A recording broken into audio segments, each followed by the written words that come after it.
2021 నుంచి మాట్లాడిన నేను ఇవాళ రేవంత్ రెడ్డి వచ్చిన తర్వాత నేను అనుకున్న దేశాన్ని పాలించిన పార్టీ, ఈ దేశాన్ని అతి ఎక్కువ సంవత్సరాలు పాలించిన పార్టీ కాంగ్రెస్ పార్టీ, రాష్ట్రాన్ని పాలించిన పార్టీ కూడా కాంగ్రెస్ పార్టీ.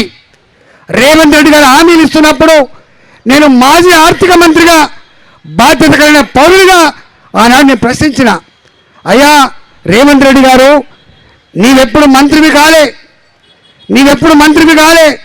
నీవెప్పుడు అధికార పార్టీలో లేవు, నీకు విషయ పరిజ్ఞానం ఉందో లేదో నాకు తెలియదు, కానీ నీవిచ్చే హామీలు చూస్తూ ఉంటే, నీ డిక్లరేషన్ చూస్తూ ఉంటే కేసీఆర్ మాట మళ్ళీ గుర్తొస్తుంది, నాకు 2018 గుర్తొస్తూ ఉంది అని చెప్పి నేను మాట్లాడినా.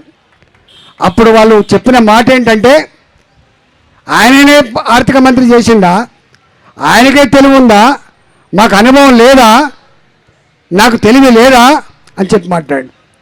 నేను అంటున్నా ఆ రోజు ఈ మాట అంటే నేను వెంటనే చెప్పిన, మీరు ఇచ్చిన హామీలు, కాంగ్రెస్ పార్టీ మేనిఫెస్టోలో పెట్టిన హామీలు, నీ డిక్లరేషన్లో ఇచ్చిన హామీలు అమలు కావాలంటే మొట్టమొదటి సంవత్సరం కావాల్సింది 1,00,000 కోట్ల రూపాయలు అని చెప్పిన, 1,00,000 కోట్ల రూపాయలు చెప్పిన మొట్టమొదటి సంవత్సరం మాత్రం 1,00,000 రూపాయలు కావాలి, 1,00,000 కోట్లు కావాలి.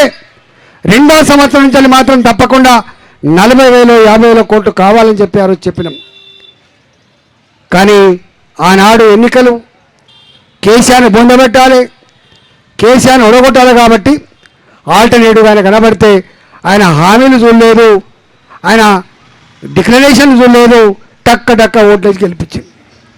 ఇవాళ ఏమంటున్నారు, అయ్యో పేనం మీద నుంచి పూలపడ్డాం కదా అంటాను. ఇలా